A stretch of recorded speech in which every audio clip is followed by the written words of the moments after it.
Things do not happen. Things are made to happen. Hey, how's it going? Thanks for joining me for another episode of Bitcoin and Coffee. I'll be your host, Eugene Forrest. So what are we looking at today with these crazy cryptocurrency markets?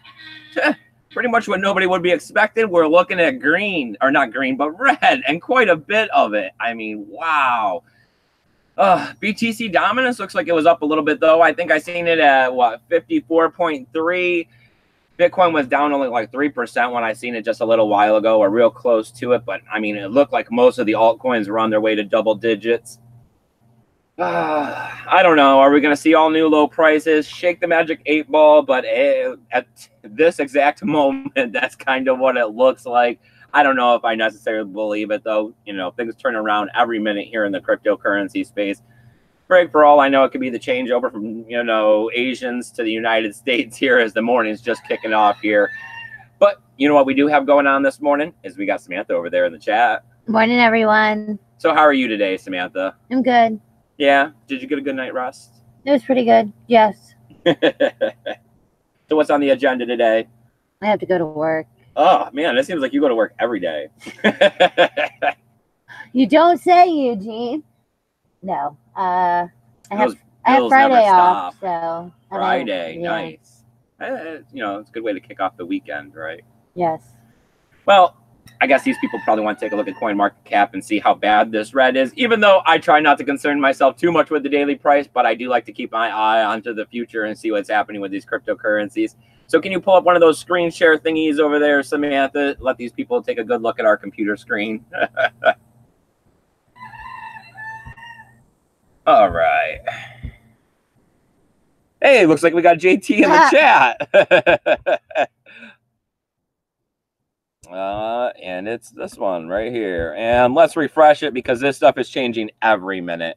And let's see, what do we got for our market cap? $222 billion. That's not too bad. About 15 billion traded in the last 24 hours. And a BTC dominance, like I said, up a whole percent there, coming in at 54.3%. Nice. Kudos. Amazing. Bitcoin's price sliding backwards, though. Look at that, only on the other side of $7,000 at the moment, down 4.4%. Ouch, that's hurting a little bit considering that we were on the other side of 7.3.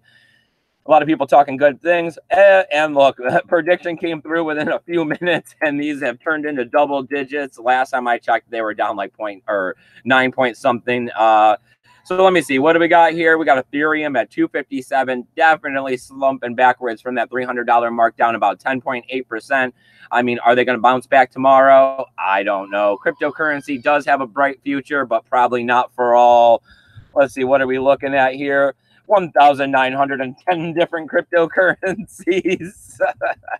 I think this space is a little too early in the adoption phase to be having this many altcoins and tokens and all of that. I mean, maybe 10, 15 years down the road, I could see us having this many different tokens available for you, since everything will be tokenized in the future and nobody will have any paper currency. I know, I love the Big Mac coin. It was just like, oh, that's where I can see it all going. There's your Dunkin' Donuts coin and your Starbucks coin.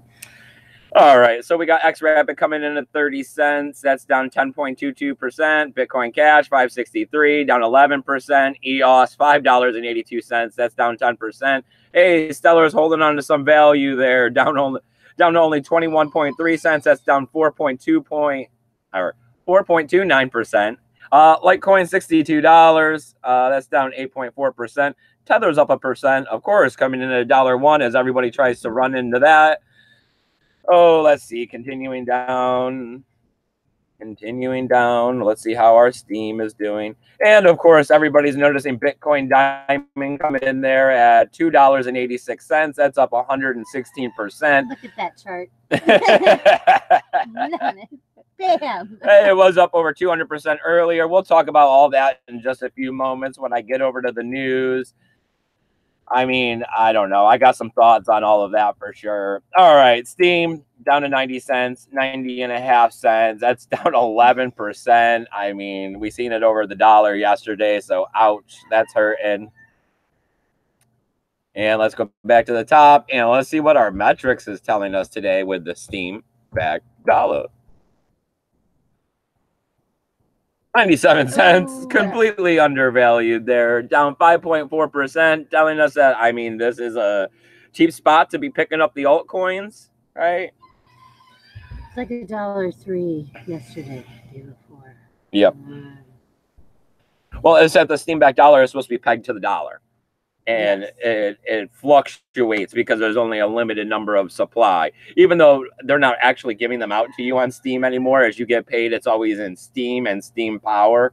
So I don't know what's happening quite with all of that Steam back dollar stuff. It seems like the platform has had lots of issues with bots lately. I'm not seeing much traffic over there, and there's a lot of other social media platforms that have been taking off recently that try to pay you in some form of cryptocurrency, you know, taking some of their first mover advantage away from them. All right. So as I tend to do every single morning, I got to keep plugging this Tally account, which I've graciously stolen from World Crypto Network, trying to fundraise $600. As you can see, the numbers are slumping backwards as the price of Bitcoin comes back down. We were over the 60% mark yesterday with the numbers being up. Unfortunately, down to 57.03% on our overall goal of $600. We're just looking to see if you guys can't donate a little bit of money. I mean, we're still a ways away. We're 50-something. 53 days away. I mean, I'd like to get the money as close to that point as possible so I can go ahead and order these flyers that I plan on making and passing out there at the Electric Daisy Carnival at Tinkerfield in Orlando, November 9th and 10th. These flyers I'm making, they have QR codes, which will lead you directly to tools to help get you started on Bitcoin. I am not putting Bitcoin and coffee on it. I am not putting my name on it. I am sending and passing them out completely anonymously.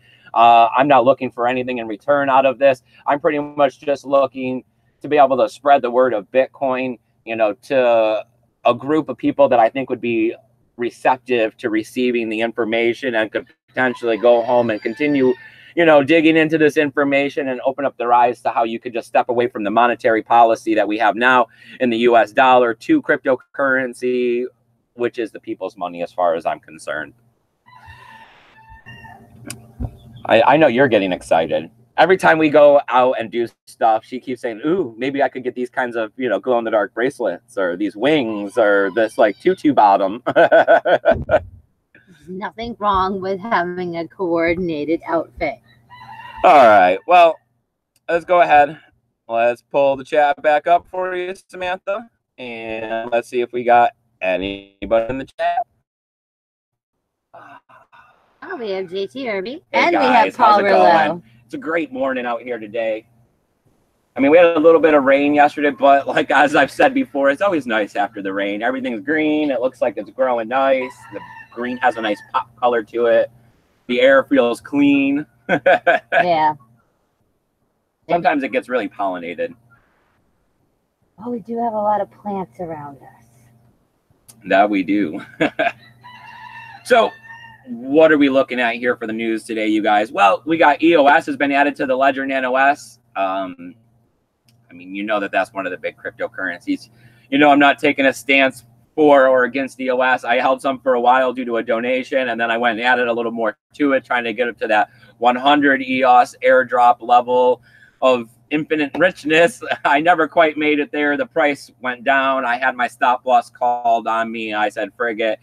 Decided to just go ahead and put it back into Bitcoin and continue to long haul that stuff into the future. Not that I'm against it. Not that I wouldn't pick some up in the future. Not that I don't see a future for it. I believe that centralized cryptocurrency are going to end up having their space here as we slowly move towards complete decentralization. People don't like to just jump into the water. Everyone likes to stick their foot in first and feel how cold the ocean is before they go running into the surf. So I don't think this is any different there. So what do we got going on, Samantha? Is there anybody in that chat today, or am I doing that thing where I stand out here real early in the morning, pounding down coffee, screaming about magical internet money on these YouTube videos that you can't really see because they come in all pixelated? It's too early. We just still have JT Irby. We got JT Irby and Paul Rillo. Hey, guys.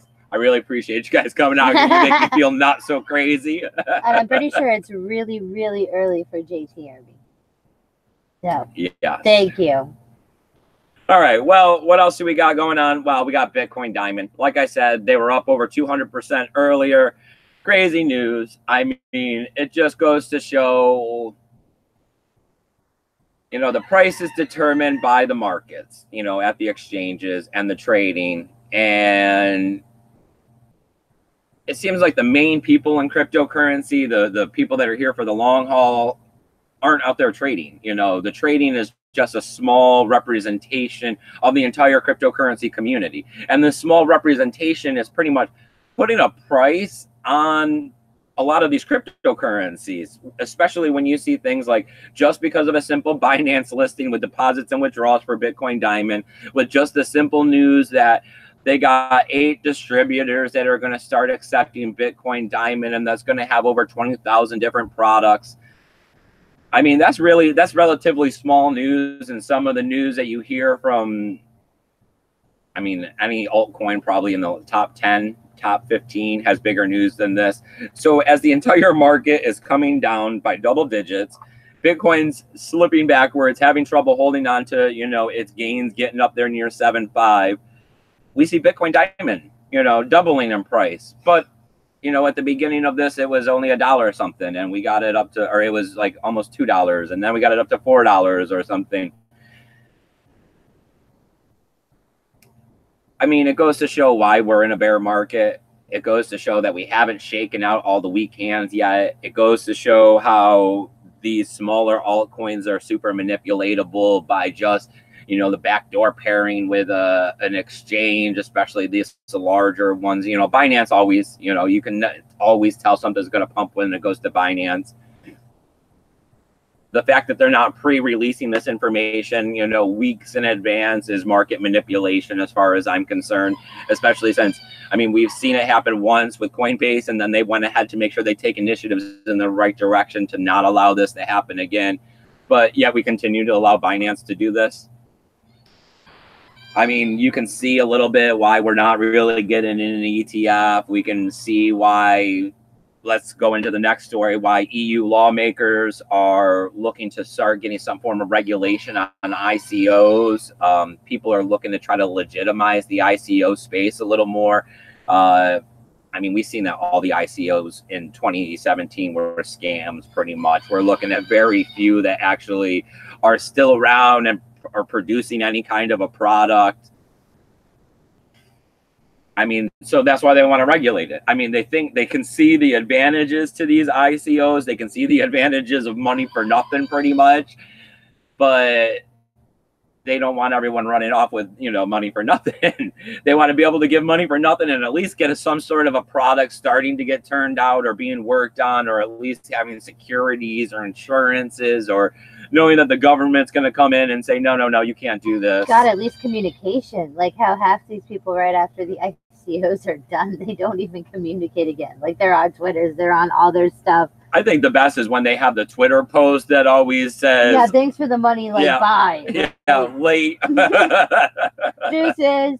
Yeah, really? Like, yes. I mean, we've even seen the stunts where ICOs have faked exit scam to get publicity to then say that they never exit scammed. You know, I mean, it's gone.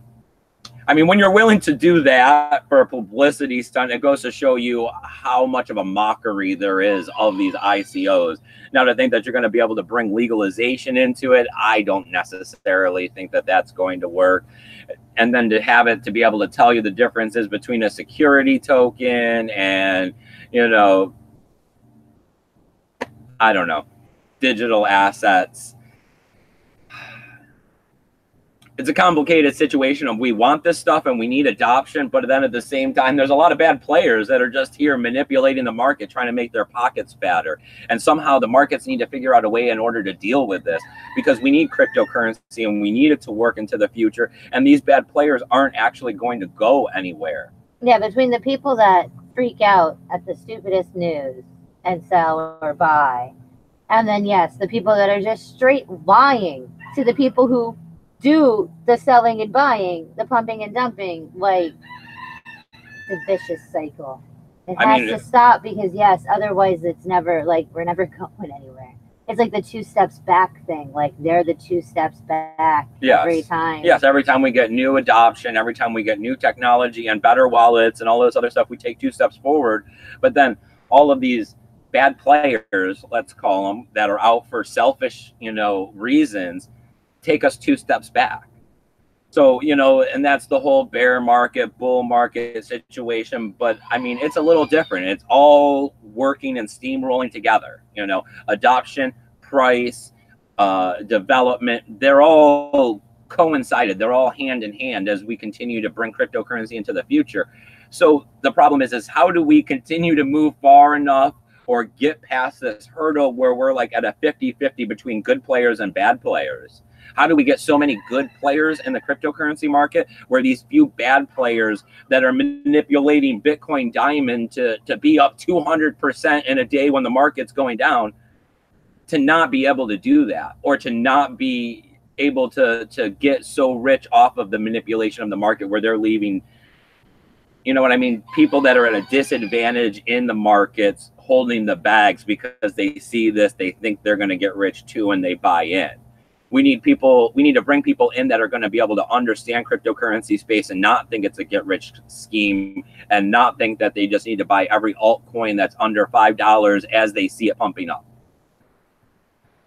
Oh, we have Smooth Talking Hank here now. We have Vention. Yeah. Hey, buddy. I'm glad to see you out here, my man. And everybody's, yes, because JT Irby says it was 4:54 in the morning. Like, yes. And Vention's like on his same time. So, wow, guys, you're up even earlier than, wow. Well, you just get my news first, right? JT Irby says Ethos is adding LTC and Dash. Smooth Talking Hank says, shake him out. I'm not selling anytime soon. But it's more than this. I mean, this is my thoughts on where we're coming to with this. Is it's one thing to just hold our cryptocurrency through no matter what they do. We're doing that. We've been doing that. That's been happening for a while now. I mean, at least for, you know, the whole last bear market after Mt. Gox, people held all the way through all of that, no matter what the bad players did. But it is the fact that we need the good players to get out here and to start having a voice and start telling the world how cryptocurrency is better, how it is decentralized, how it is going to change their life, but not include all the altcoins that are like overly complicated and 70% scammy. I mean, there's some good ones out there, okay? There are some that are going to be here in the future, but that's too much to try to add onto their plate from what I see. I mean, it's hard enough to explain Bitcoin to then also say, oh, well, there's all these other cryptocurrencies and they all operate a little differently and they all have different ways of governance. Some are good, but they're going to all say they and then a lot of them are going to want to rip you off. And then some of them, you have to do all this research and understanding, and they have these things called white papers that are overly complicated. It's that we need the world to see Bitcoin. And then if they want to fall into this subset and want to see altcoins and speculation, they need to understand that that is something completely different. And the problem is that we keep combining all of this together as one big nut that everybody has to swallow, or one giant pill. And it's not. This is actually a series of pills that you need to be taking one by one by one, instead of just sticking this big horse pill in your throat and choking on it, trying to get some coffee down to swallow it all. Because I tell you, most people wouldn't want it and probably wouldn't be able to swallow it. It's too much too fast. Like, I mean, what it took before I even got anywhere near coming on camera, before I actually got out there and started buying my first cryptocurrencies, I must have spent, what, a good 3 months, 4 months trying to wrap my head around just Bitcoin alone. Yeah, I mean, that's when he started, yes, like we started watching everything. I mean, everything. Horrible little animation, like YouTube videos and stuff of this is how it works. I mean, like, everything. I mean, with those early video of like the animation, they really help you visualize how cryptocurrency is, you know, mined and spread through the computers, and the nodes get to choose stuff. What? Well, nothing. We have, let's see. Oh, Vention saying this sudden vertical slam down is pure manipulation, and that he gets paid tomorrow and will pick up more Bitcoin. I mean, yes. And that is what the ETF, I mean, like, it can be manipulated. Like, that is the problem. Like, you can see it. You can see it. Like, today, you can see it. All right. So let's see. What's the last piece of news I got? It's on Iran. It's more of this political crossover between cryptocurrency and government. We're looking at a situation of Iran is under U.S. sanctions pretty much since Donald Trump's been in office. A lot of these came into play back in August. So they're looking to go ahead and make cryptocurrency mining an industry over there. They're looking at some sort of rules, regulation, governance kind of deals, you know, their stance on it and what they're looking for out of the situation coming out in the next 18 days. But because of this news, we're looking at, they have like a lot of smaller exchanges over there, and we're looking at Bitcoin reach $24,000 USD. I mean, if you looked at it in their money, it was like 1,020,000, whatever the IRRs. I'm real bad. Well, they're world currencies. I don't know what they are. But I mean, that's an all new high for Bitcoin. I mean, that's absolutely crazy that we're seeing the price of Bitcoin go down and they're seeing the price of Bitcoin skyrocketed. I mean, they even had Ethereum up to $900.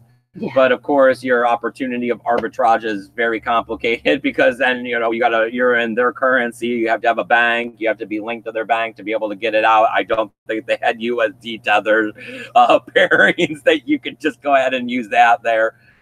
I mean, you never know. I mean, okay, yeah. I mean, it's good and it's bad. I feel bad for the people over there. I mean, they're rioting, they're protesting. You know, the U.S. is, you know, bending them over pretty much, like we tend to do to a lot of these places where we find ourselves being able to strong arm them into what we want.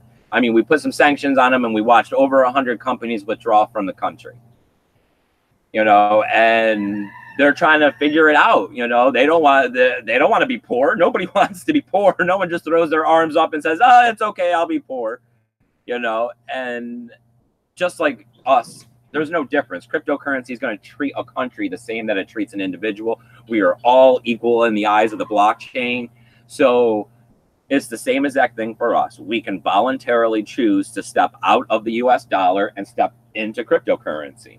Well, Iran's doing the same thing. They're looking to voluntarily step out of, you know, the world's fiat system, which is somehow always controlled or falls back to the US dollar bill in one way or another, and get into cryptocurrency where you can't sanction them. You can't say, oh, well, you know what? We're the US and we said no, no, no, no, no. And that means that we're going to take everybody. Oh, come on, guys. Come on. Leave this country alone. You can't talk to them. They're in a timeout. You know, it doesn't work that way. You know, we're all the same. We're all human. We all have the right to, you know, eat and breathe and take care of our family and, you know, try to live a prosperous, healthy life. But when we start sanctioning these countries for no other reason than political agenda, you know, the small man in Iran who's just trying to figure out how to feed his family, the same as I'm sitting here in America trying to figure out how to feed my family. What does that have to do with him? Why does he care whatever his government is doing? You know, not everybody, it's one voice that speaks for many, where not everyone is actually represented or covered in these voices that are government. So, of course, a super complicated situation. Of course, possibly a way to put more thought out in the news about how cryptocurrency is used for bad things because someone that is not following the American plan is going to be using cryptocurrency, just like Venezuela, just like Turkey, just like we're looking at possible India. Well, we have Stephen McCoy here. He says, good morning. Nice. Thanks, buddy, for coming out here. GT asks if we have gone X-rated. I don't know why. Okay. And then Smooth Talking Hank is leaving. Bye. Take it easy, buddy. John J.S. Smith.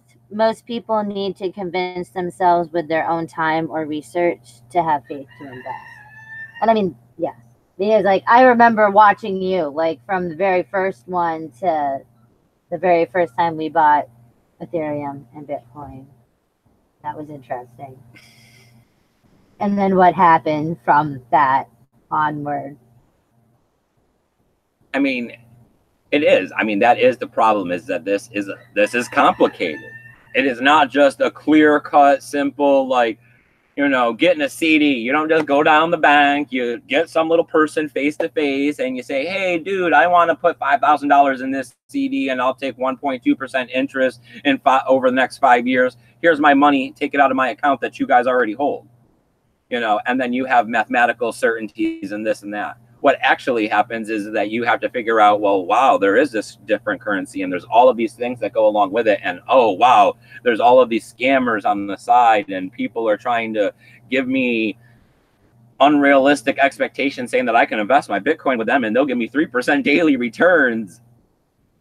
I mean, it's that we need the right kind of people to come in here and with the right kind of intelligence that aren't like, some people are easily susceptible to the green eyed monster greed. You know, the same people that go to the casino and all the flashing lights get them to start pumping in all their quarters.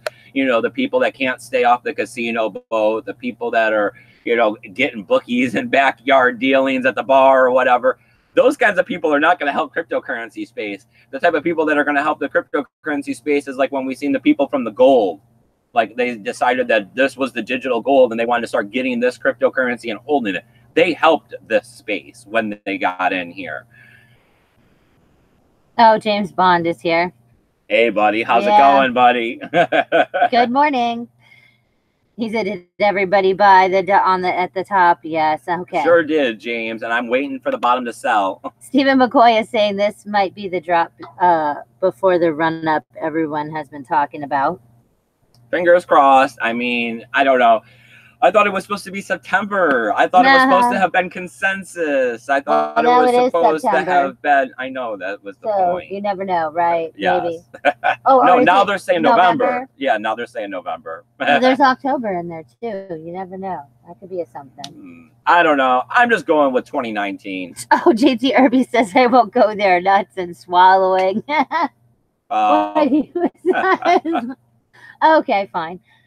I see where you're going from. There you go. I was like, wait, what happened? I think it looks okay on my side here. What's going on? Eugene X-rated? No. Oh, I was a manager at a Hotflix for a while. That was fun. Back when people did video rentals of porno. He had funny stories. He would always come home and it was funny.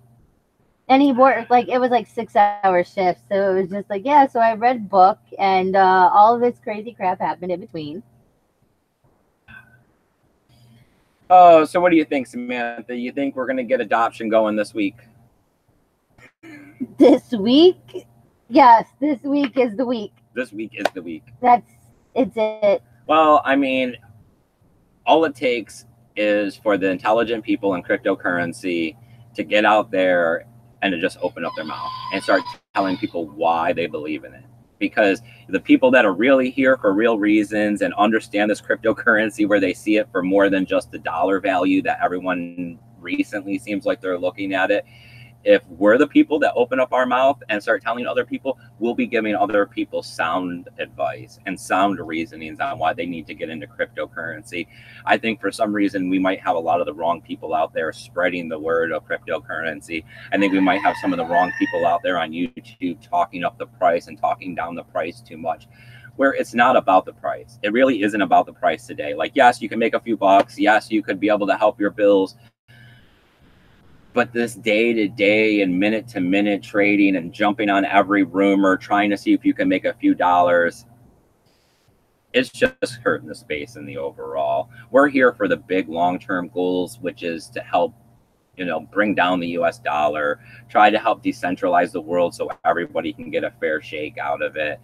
Yeah, you know, trying to help take care of our families where it is a situation of if you work hard and you make a little extra and you save it, it works to your advantage, unlike now where, I mean, you might as well go buy McDonald's and Nikes because it's not doing you any good to save what, you know, the $50 you got left over on your paycheck because you put in 3 or 4 extra hours. Some YouTuber that we don't normally watch, like, and it was like that it auto played after one of the ones that we were watching, but I don't know, I didn't like it because, like, he started saying, like, instead of buying a lotto ticket, instead of going to the casino, like, instead of the money that you would spend doing those things, put it in cryptocurrency. And just the fact that that's what he tied, what, instead of buying the new pair of shoes, dude, instead of buying your girl a teddy bear. This is like how they were talking about that Eminem song. But it's that he literally, instead of buying gambling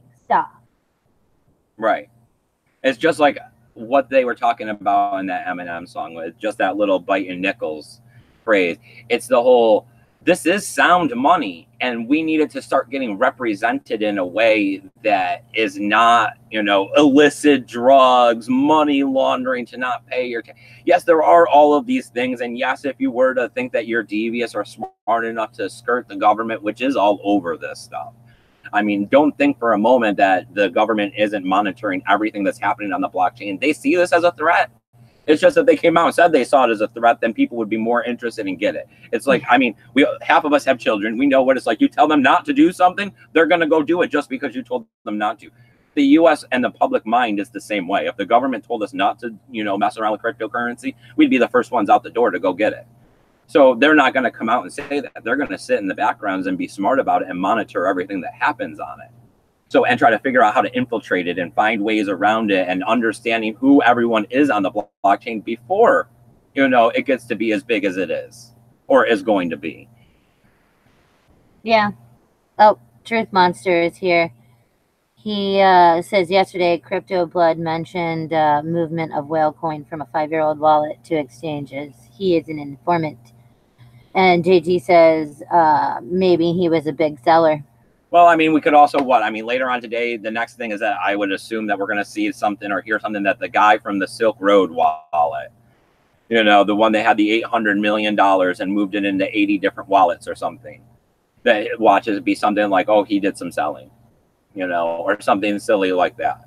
But overall, you know, it is see, that's where I keep coming back to, is that the price is determined by the market, but the market is only a small representation of us. Because unless you're in there buying and selling in the market every single day, you know, I haven't bought any Bitcoin in a little while. I haven't bought any cryptocurrencies in a while. So therefore, my thoughts on what I believe the value of cryptocurrency is not taken into the equation, because I haven't went out there and bought or sold. Yes, and long enough that you're not thinking about what the value of the cryptocurrency was when you bought it. So it's just, I mean, there's too many coins. There's not enough, you know, market cap. There's not enough in there to represent and hold all of this that's happening. That's why you can see, you know, breakdowns in the pattern when you start to see things like everyone down 10%, Bitcoin cap or Bitcoin Diamond up 200%. I mean, it doesn't compute. It does not. It does not compute. I mean, I know that there's people out there, you know, that more trade Bitcoin. You know, it helps give it a more realistic daily price in comparison to some of these altcoins. Yeah. But still, it's the fact that I believe a majority of people are hodlers and hodling. You know, you just mean you're in it for the long haul. So until the speculators at the exchange come up with this awesome, amazing price, you know, it's not going to be that. And we have Vention saying it's kind of hard to trust most crypto news. Large percentages of it is just propaganda designed to manipulate the market. Yes, like how you're the CNBC or whatever. Yes, like 97% of it. Yes, the CNBC, where you do exact opposite of whatever they say, because 95% of the time they're wrong and talking about the exact opposite of what you need. Yes, and somebody did a study to actually prove that 95% of the time they were wrong. I don't know. I just try to get out here and I try to do my best for cryptocurrency. I mean, I believe in it. I think that it's going to go into the future and help change the way the world is. I think that it's great that we were, you know, that cypherpunks were able to come up with a way to game theory this stuff and to not just have to get out there in the streets and lock arms and starve ourselves like they did in the 60s to get recognition, or to go back to like older times and actually get guns and start shooting at each other to try to break away. Yes, this is like our civil revolution. Right. Everyone. Right. In a peaceful way. I mean, until they make the first advance or blow against us by, I mean, possibly could say that it's already happened by them freezing accounts and all of this other stuff. But then at the same time, that's the bridge. You know, that's the bridge between the US dollar and the cryptocurrency. Nobody is out there actually taking your cryptocurrency if you control your private keys and you're out there doing your due diligence about keeping it safe. So, you know, you gotta take the good and the bad with it. You got to get out there and try to do your part for cryptocurrency, because if you don't, no one's going to. There's no marketing department behind it. No one else is going to get out there and fight the good fight unless you get out there and fight it. You know, these things don't happen for no reason. You know, if you don't take part, you're just passing the buck on to your children to have to fight this for you. And no it'll be even harder for you. because the government isn't going to let up. The man's never going to let up. The 1%'s not going to let up. They're just going to continue to bring down the restraints and the regulations and tighten the reins around our necks. Because, you know, you go talk to my parents and they can tell you that America was better back then. You know, you could get work, you could do this, you had more freedoms. They just hit it better. It was the same system. Well, it's that, you know, every year new laws are turned out. You know, they don't go back and cross laws off the books. You know, they just keep adding and adding and adding and adding and adding until all you are is regulated. Everything you do will be regulated. All right, you guys, I got all kinds of tools, links, and affiliation codes listed down there below for you guys to check out and help figure out these cryptocurrency markets. I got my email address, which I think is the best tool of all. It's eugeneforest20@gmail.com. It's a free help desk service. You know, I know a lot of you guys don't nearly need that much help. If you're new and you're watching and you need some help, please shoot me those emails. Don't forget to hit the subscribe button. Hit the notification bell to know when I come live. It's going to be 7:45 Eastern Standard Time, Monday through Friday. We definitely try to get Samantha out here in the chat. You think you're going to be making it over the next couple days? I should be able to, yeah. All right. And then we'll have our live weekend show that we continue to keep doing. We get out here for at least a half hour and do live Q&A. We take a little bit more of a relaxed approach to it. Sometimes we have an alcoholic beverage. Sometimes I wear joggers. Turkeys are usually running around. It's nice and easy going. Sometimes I forget to plug in the laptop. Yeah, that was funny. All right. As always, I got those donational addresses down below if you want to support this channel, because as always, we are totally unfunded and do this because we love cryptocurrency. We also have the EDC fundraiser if you want to help out there to help send us to EDC, where we'll go off and do the legwork for you guys, tell people about Bitcoin and other cryptocurrencies, you know, try to help spread adoption and get everything going. But you know what I really want you guys to do? I want you to go out there and have a great day, and then I want you to keep your BTC safe. Bye, guys.